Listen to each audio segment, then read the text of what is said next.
Καπουτσίνο φρέντο. Ένα ρόφημα που δυσκολεύει πάρα πολλούς φίλους και μου ζητήσανε να κάνω μια επίδειξη με απλά σκεύη και εξοπλισμό σαν αυτό που οι περισσότεροι έχετε στο σπίτι. Θα χρησιμοποιήσω βεβαίως συμβατή κάψουλα Nespresso. Για την ιδανική χρήση της Nespresso μπορείτε να βρείτε χρήσιμες πληροφορίες στο βίντεο Nespresso Tips στο κανάλι μου.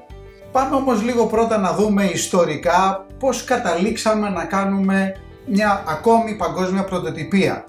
Το φραπέ είναι ένας καφές που ανακάλυψε ο Δημήτρης ο Βακόνδιος το 1957, έγινε το εθνικό μας ρόφημα.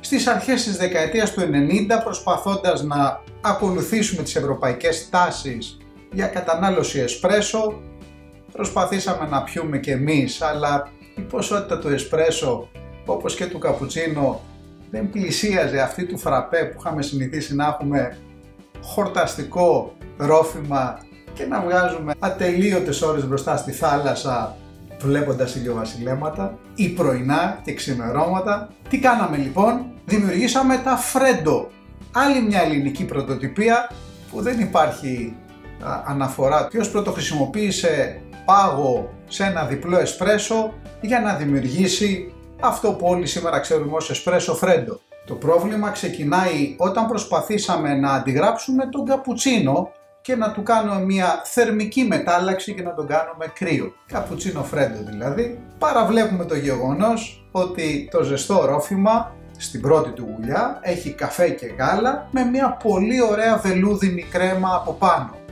Σήμερα θα δούμε λοιπόν πώς μπορούμε να κάνουμε αυτή τη θερμική μετάλλαξη, να κρατήσουμε τα χαρακτηριστικά που έχει ένα ζεστό καπουτσίνο, στην πρώτη μας γουλιά δηλαδή να πιούμε καφέ και γάλα και να έχουμε μια πολύ ωραία βελούδινη κρέμα από πάνω, αλλά σε κρύα εκδοχή. Τι θα πρέπει να προσέξετε? Πρώτο και κυριότερο, για να έχουμε μια πολύ ωραία κρέμα από γάλα, θα πρέπει να είναι κρύο. Όπως βλέπετε έχω μεταγγίσει μια ποσότητα γάλακτος σε γυάλινη φιάλη που είναι καλός αγωγός της θερμοκρασίας. Το έχω τοποθετήσει μέσα σε πάγο έτσι ώστε να κατεβάσω τη θερμοκρασία του γάλακτος στους 2 βαθμούς που είναι η ιδανική θερμοκρασία.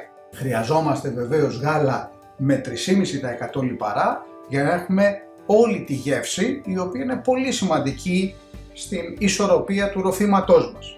Το γάλα όταν το χτυπάμε σχεδόν τριπλασιάζει τον όγκο του, οπότε προσέξτε πόσο θα βάλετε στο σκεύος σας, γιατί μπορεί να χτυπήσετε και να υπερχειλήσει και να μην μείνει χώρος για τον καφέ. Είμαι πάντα θετικός να χρησιμοποιούμε μεζούρες ή γραμμάρια έτσι ώστε να πετυχαίνουμε το ίδιο αποτέλεσμα στο ρόφημά μας.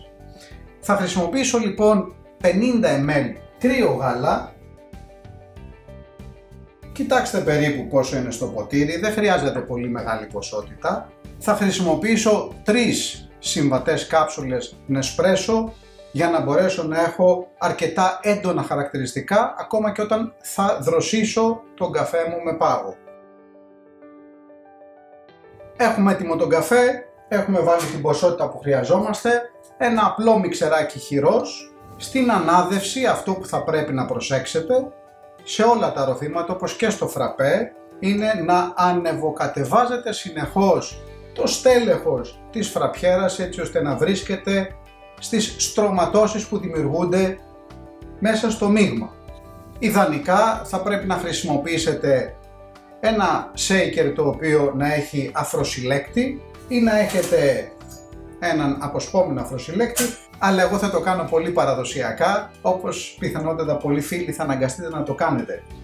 Παίρνουμε ένα μπρίκι ή ένα άλλο σκεύος που θα ανακατέψετε τον καφέ, βάζετε τη ζάχαρη που επιθυμείτε, αδειάζετε τον καφέ, προσθέστε 2 παγάκια, δεν χρειάζονται πάρα πολύ και αναδεύετε μέχρι να δημιουργηθεί μια ωραία κρέμα.